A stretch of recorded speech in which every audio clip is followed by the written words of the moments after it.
The Arizona Cardinals could be without defensive coordinator Vance Joseph. Could be a void at the DC position. Are we okay with VJ potentially moving on? Who are some replacements for the Cardinals? And there's a ton of drama surrounding this team. What should we take from it? Is it a good thing for the old Arizona Cardinals, how they finished? Let's get into the conversation. It's Bo Brack, it's Alex Clancy, and it's Locked On Cardinals.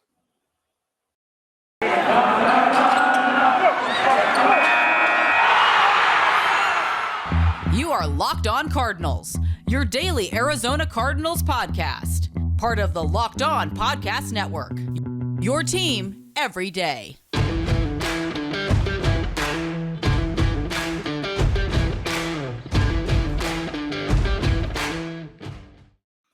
What's going on? It's Bo Brack, Alex Clancy, Locked On Cardinals. Thanks for making us your first listen each and every morning, even in the offseason. During the playoffs that the Arizona Cardinals are no longer a part of. We appreciate you tuning in, hearing our thoughts. Still lots to talk about. I mean, how things ended in shambles for the Arizona Cardinals. The dysfunction, I guess, continues this offseason. You know, you had the report from Jason Lockenfora, which was, I don't know. I don't know how to feel about this one. I don't believe it. It seems too far-fetched to say that the Arizona Cardinals are withholding coaches' playoff bonuses. And, you know, there's been other reports saying that's completely bogus, and that's what I would expect. I mean, the Cardinals are a lot of things, but as far as bad business and doing something like not paying their coaches playoff bonuses, that's something that I wouldn't buy into at all.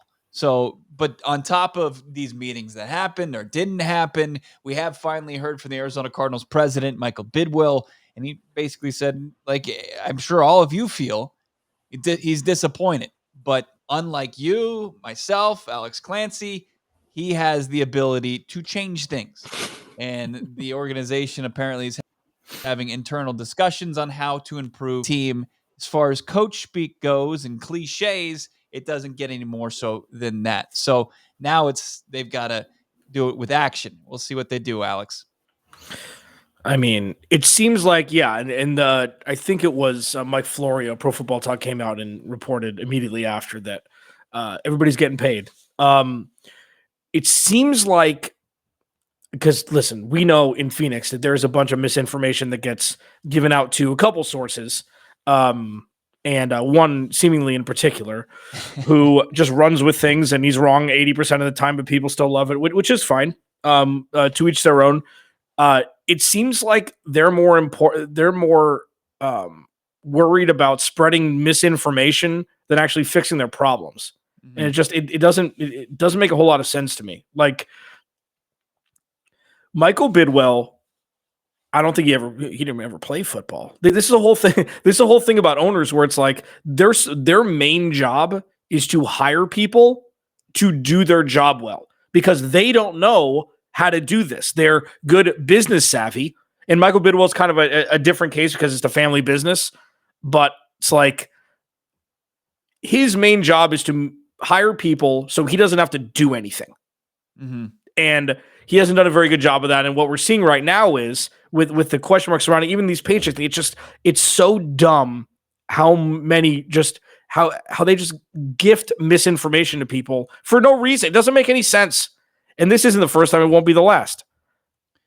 Yeah, you know, I mean, what are they? They're supposed to control with what people are going to report. I don't think that they need to sit there and police all of that. I mean, people are going to try to make names for themselves out there by dropping a bomb that, I mean, what wouldn't be more like sensational than the Arizona Cardinals having this like really dysfunctional group or brain trust and people being at odds. I mean, that's going to grab headlines for months. So if they have that, they're going to push that. And, you know, if you have to try to control that a little bit, the thing that concerns me the most is instead of like, it doesn't, they really do take their time at this juncture in the season. Like we've seen this over and over and over again, and they really seem to just be really lackadaisical at this point. And I wish that there was more action. And you're saying like, okay, well, the playoffs are still going on, you know, but I mean, the Arizona Cardinals could have avoided defensive coordinator. We still don't know, like no head has rolled with how things finished, and that's unacceptable. I mean, somebody has to pay for what happened. Like, I don't care if you can color it up as a scapegoat or whatever. Somebody has to pay for what happened. And I don't think it's going to be the head coach. I don't think it's going to be the general manager, but why hasn't anything happened yet? That concerns me. And I wish this organization had a bigger and better plan instead of, hey, well, we made the playoffs and we're going to play on Monday and we hope to win. But if we don't, then we'll figure it all out. Like, you should have a pretty good idea of what you're going to do going forward. Lots of like good businesses do. They've got plan A, B, and C, and it doesn't seem like they have that. They just have a very soft A. And if it works out, oh, great. And if it doesn't, we'll figure it out. Yeah. I mean, nothing since the inception of this organization has changed. There's been some peaks. Well, I mean, here's the thing. Winning and losing wise, being a losing organization, that hasn't changed. And you can have different definitions of losing. That's fine. This year was fun for us for about a month and a half or 2 months. And then we were like, oh man, this feels different. This is a losing organization and things need to change. And he refuses to do it. Michael Bidwell refuses to fire what seems to be his best friend or close to it in Steve Keim, that he refuses to do it. How many organizations, and I was thinking about this, like the WAR stat in baseball, like how many more wins would a competent GM bring this team when it mattered by putting players in the right position and coaches in the right position to succeed? Now, this isn't necessarily fair because Steve Keim did do well. Cliff Kingsbury did, I guess, coach well because they won 7 games in a row to start the season, started 10-2. But when it counts, there is no leadership. And that's the thing that is glaring more than anything still to this day. So heads will roll. Sure. I don't know if they're waiting for Vance Joseph to get a job so they didn't have to fire him. Like, if they fired Vance Joseph, I'd be done. I'd be done. It would really be interesting, how confident they are that he's going to move on. And like, okay, well, we don't have to pull the trigger on this because it's just going to naturally work itself out. I don't know. And we're going to look at a couple of guys that could come in and potentially fill the void left by Vance Joseph. And also the question I want to answer is like, would you welcome a change at DC? I know that you're a pretty big Vance Joseph VJ guy, and you don't put a lot of the blame on his shoulders. You're more on the offensive side, the general manager's position, and all those other things. Vance Joseph, as far as who deserves the most blame, if you're making that pie, as we've brought up so many times, his slice is a sliver, right? It's not a big old heaping cheat day slice. So we'll get into that conversation. Sean Payton retired or stepping away from the New Orleans Saints. A lot of people have saying, hey, should the Arizona Cardinals maybe make a play for Sean Payton? Look, if Mike McCarthy gets fired first, he's going to Dallas. That's where his roots are based out of. The Arizona Cardinals, as far as appeal, you talk about him and what he was able to do with Drew Brees, an under 6 foot quarterback. Not all under 6 feet tall quarterbacks are the same. Like, Drew Brees was probably the best pocket passer in the NFL that we've ever seen. I don't know if that's what you want to really do with Kyler Murray. Sure, you want to develop that part of his game, but I don't know if it's a match made in heaven. I wouldn't turn my nose up at Sean Payton if he's available and he wants to come to the desert. Yes, make a spot for him, and I mean exactly what I say there. So, but I think that's pretty far fetched. Yeah, I mean, and I don't like. It's a culture thing. Like, he would change the culture. They would bring, like, there would be some, there's already some logistical changes with, they're for real now with Sean Payton here. Like, they'd be respected across the league where they're not right now with their head coach, comparatively speaking. I mean, Sean Payton's a top 5 guy. Yeah. And like, the first thing I thought of when I saw this was Greg Popovich, because Pop said, like, they haven't been relevant for years in San Antonio. And he could have retired when Duncan and Ginobili and Tony Parker left. but like Sean Payton's like 1 year without Drew Brees. He's like, I'm good. I'm good. I'm fine. I'm fine. Right. I've done all I needed to do. Yeah. I mean, I've got freaking Kevin James playing me in a movie. Like things have jumped the shark here. I'm out. Like you couldn't get somebody better to play me. Billy Bean gets Brad Pitt and I get Kevin James. Like what the hell's going on? So Sean Payton, I think he's just stepping aside. But look, if it's a Bruce Arians situation and he wants to get back into it, we're probably a year away from that.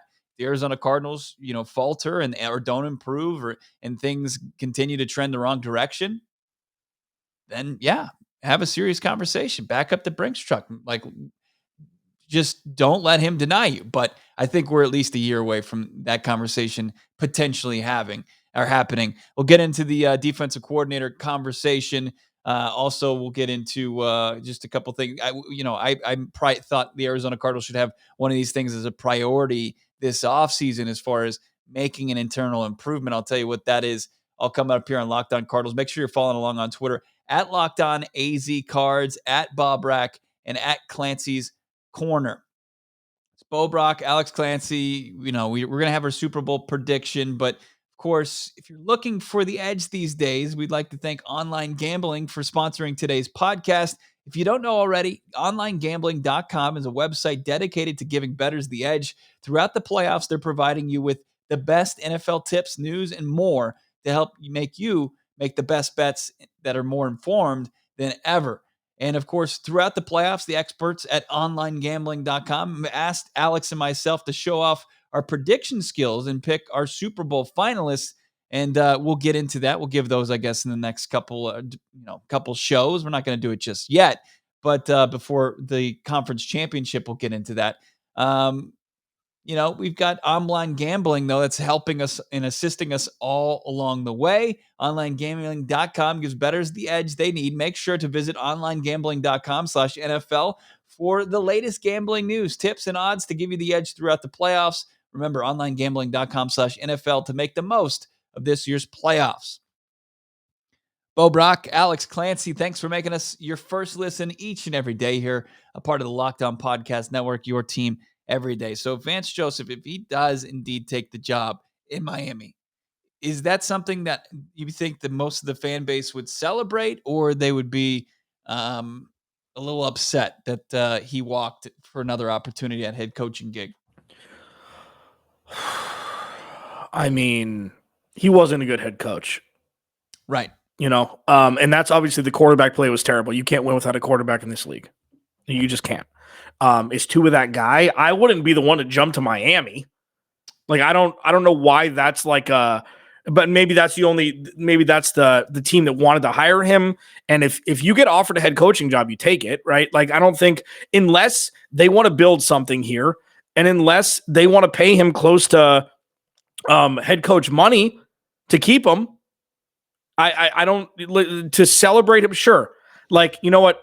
He's what they came from with Al Holcomb and Mike McCoy as coordinators, right, under Steve Wilkes. Yeah. I mean, he's the best defensive coordinator we've had here since Ray Horton, I mean, James Betcher, I'm sure, but we saw flashes from this defense that had no business happening, especially in 2020. Where they, you lose Chandler Jones, your defense, your pass rush gets better.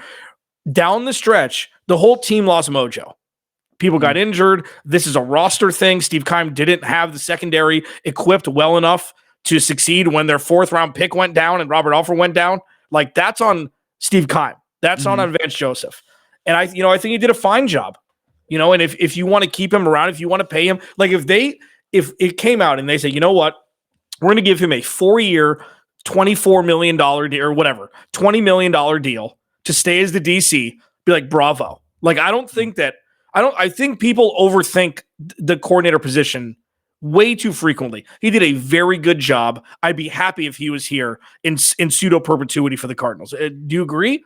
Yeah, well, I mean, I'm pretty indifferent on VJ. Like, if he walked, I wouldn't have like a strong opinion on it. And if he stayed, I wouldn't have a strong opinion on it. I don't think he's a guy, like you said, like, he's not Todd Bowles. He's not a guy that's going to elevate a lackluster group to outperform what you expected it out of them. But I think he has the ability to set up an undermanned defense at sometimes to be boom or bust. And that's exactly what they were. And the Arizona Cardinals thrived in that, and they also were crushed playing that style.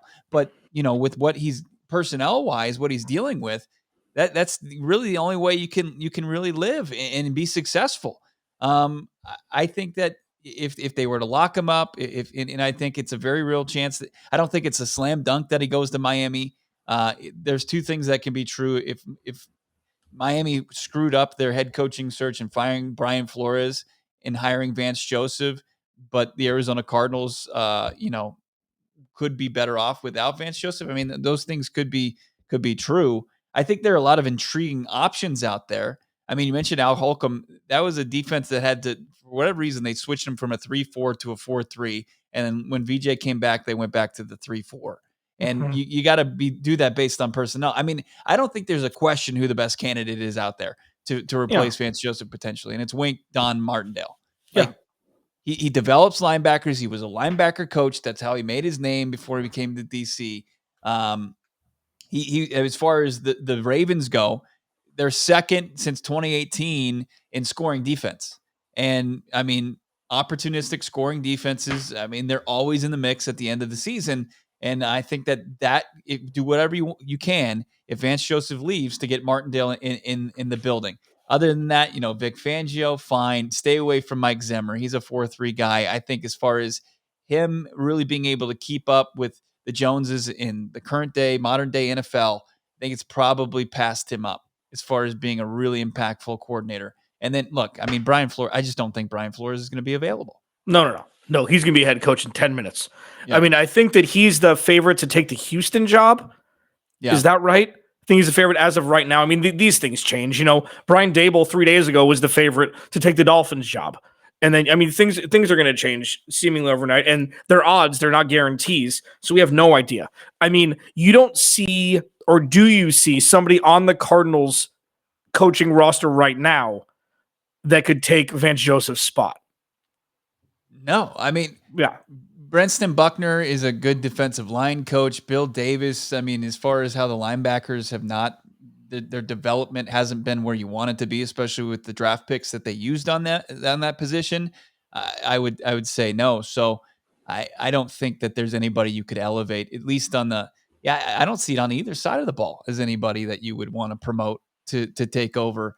I think you'd have to go out of the organization for that. Looking at a couple OCs, maybe we'll do that here coming up here on Locked On Cardinals. But yeah, I just don't. I think that the Arizona Cardinals, if they could swap out VJ for Martindale, I think that's an improvement, don't you? Yeah. What about Wade Phillips? You think it's time? I mean, it's funny because Wade Phillips was a name. Because I think he retired. Didn't he leave 2018? Didn't he leave the Rams in 2018? He was available before they signed Vance Joseph, I think. But Wade Phillips is a guy that comes in. I think he had one more year in LA, and it was kind of a down year. And people were like, "What?" And VJ had his awful season here because he had the worst secondary, even worse than he had this year. Mm-hmm. And it was just brutal. Oh, that's right. Okay, and they were going to use him as a scapegoat for the 5-11. Okay, yeah. That's right. Yeah, I mean 5-10 and 1, 5-10 or whatever.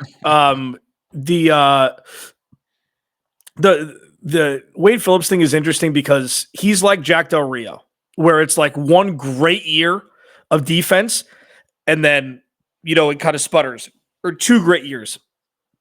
And Jack Del Rio, all he's done is just gone to places where the head coach is on the hot seat. He takes over as DC, and they hire him as head coach when they inevitably fire the head coach. It's been a genius thing that Jack Del Rio's lived on. I don't know. I mean, Wink Martindale coming from both, that would be a big boy move. Yeah. Be a big boy move. And we'll see once and for all, what Zaven Collins and Isaiah Simmons are made of.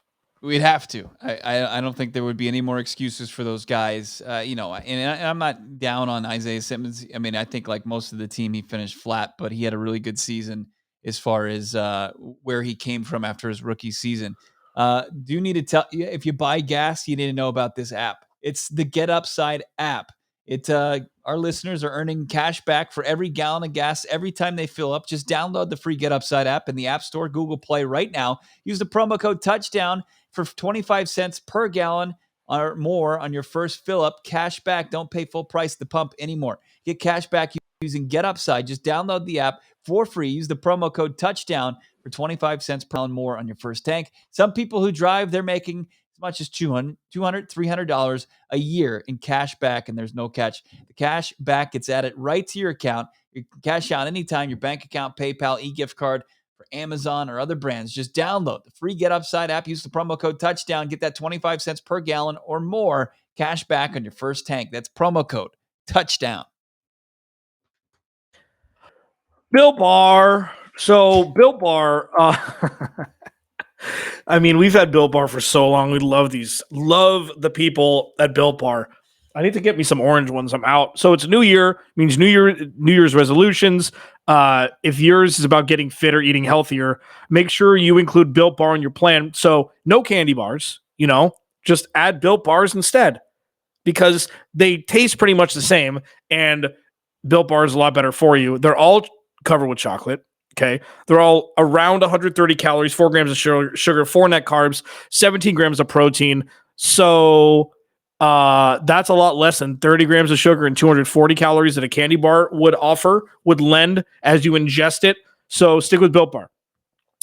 Even if you're not a huge fan of working out, you can at least eat something that tastes good and is good for you. That way, when you enjoy delicious Built Bar, you can almost count it as a workout. That's my kind of workout. There's so many flavors: coconut, almond, peanut butter brownie, raspberry, cookies and cream, salted caramel, mint brownie, and many more. In fact, Built is always coming out with new limited time flavors. So check out Built.com often to see what's new. Go to Built.com, use promo code LOCKED15, get 15% off your order. Use promo code LOCKED15 for 15% off at Built.com.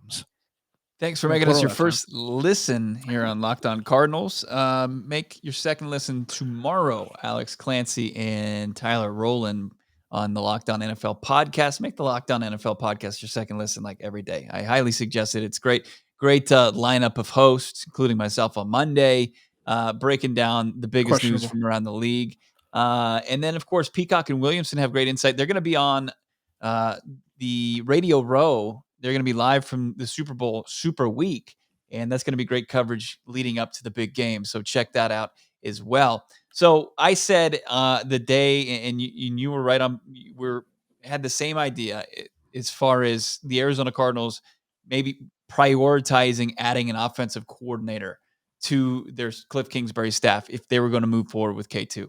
And it looks like, all signs to him staying as far as the coaching staff goes, for the most part, returning in 2022.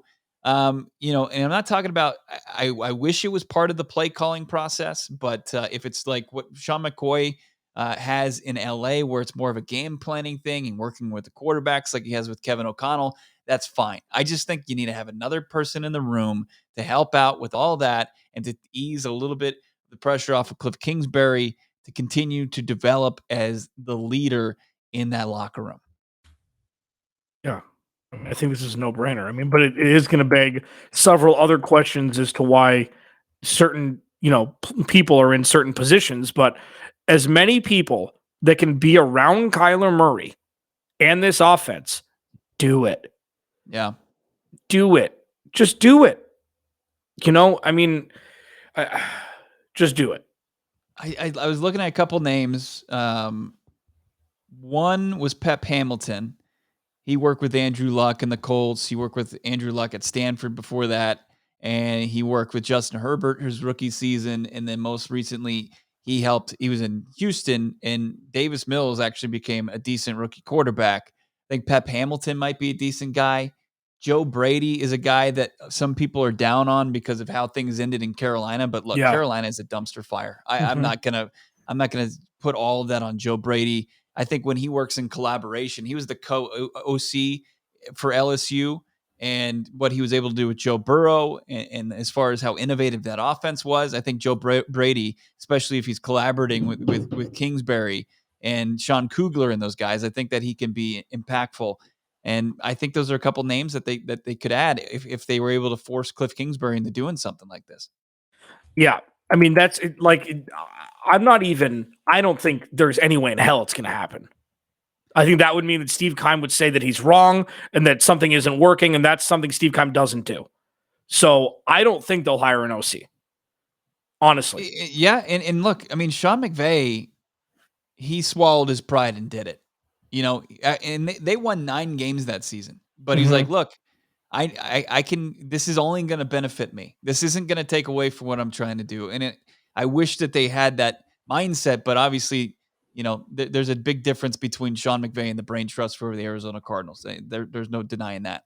So that's disappointing if they don't try to do everything in their power. And I think it goes against what Michael Bidwill recently said, how internally they're looking ways at improving themselves, because that would be a definite improvement.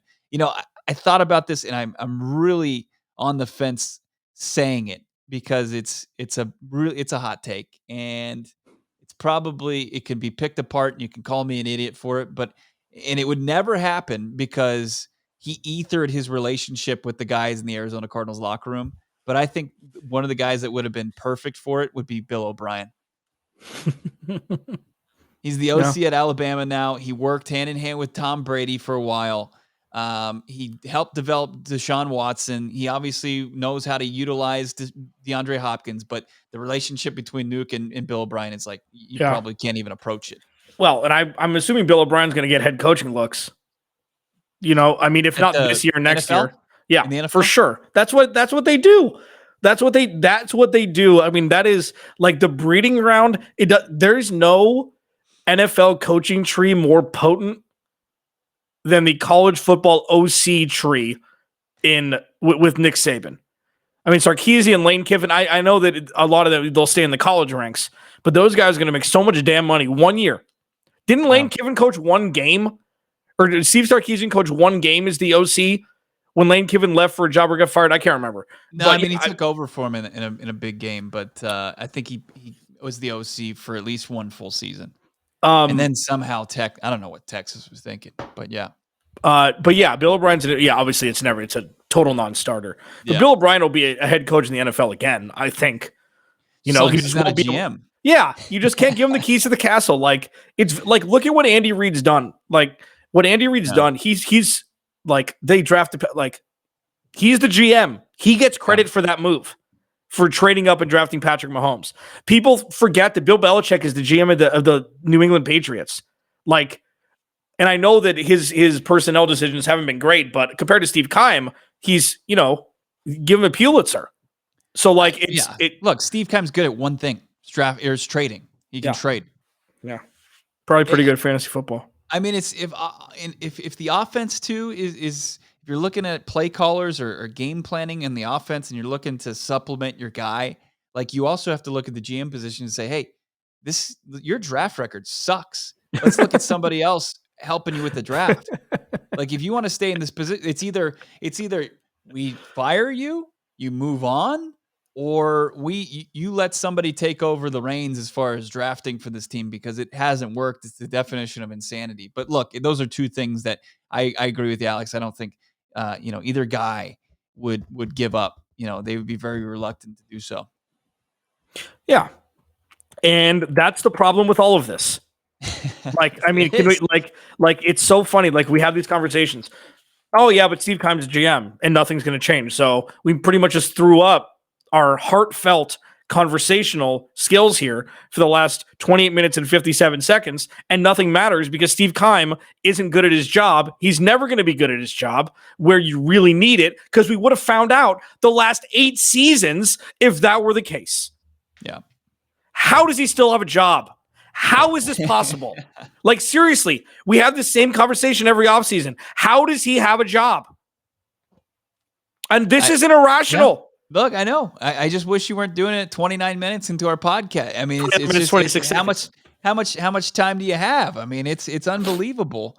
But that's what we're dealing with. But when the president says we're looking internally, we're disappointed. It's the same thing as when they said they're going to take responsibility for the misstep hiring Steve Wilkes and that whole 2018 season, where we see them continually make the same mistake over and over and over again. And it stems from the very, very top as far as where the real issue is with this team and where they need to, Michael Bidwell needs to become the head of this organization, and he has to make tough decisions. And that includes firing your friend and the person that's taught you everything you know about team building, because it is costing you in the end. Sure, it's giving you some nice moments, but not that moments that really, truly matter anything in the NFL. And that's truly winning and competing and contending and, having a consistent record of success. And they just haven't had that. They've had some nice moments, and that's what they've got they've got a roster full of guys that they had nice moments in 2021. But at the end of the day, they went home. They were one and done in the playoffs, and huge disappointment. So yeah, thanks for bringing me down on a Tuesday. You started this. You started this. Didn't. I was trying to have a conversation about offensive coordinators, forward thinking, and we're getting into into fantasy land, because it's probably never going to happen. When you say you're looking internally for improvement, it's just like, well, I know where you can start, but you refuse to do that. And so that comes off as disingenuous. And, I don't know. I got my issues Agreed with that. All right. Bo Brack, Alex Clancy at Locked On AZCards on Twitter, at Clancy's Corner, and at Bob Brack. Big thanks to OnlineGambling.com for sponsoring this episode. Check them out for all your insight for the remainder of the playoffs, conference championship week coming up, and of course the big game. And we'll make our Super Bowl team predictions here pretty soon as well. Look out for those. All right. You guys have a great rest of your Wednesday. Check out Alex and Tyler tomorrow on Locked On NFL, and then check us out for a brand new episode of Locked On Cardinals. Talk to you then.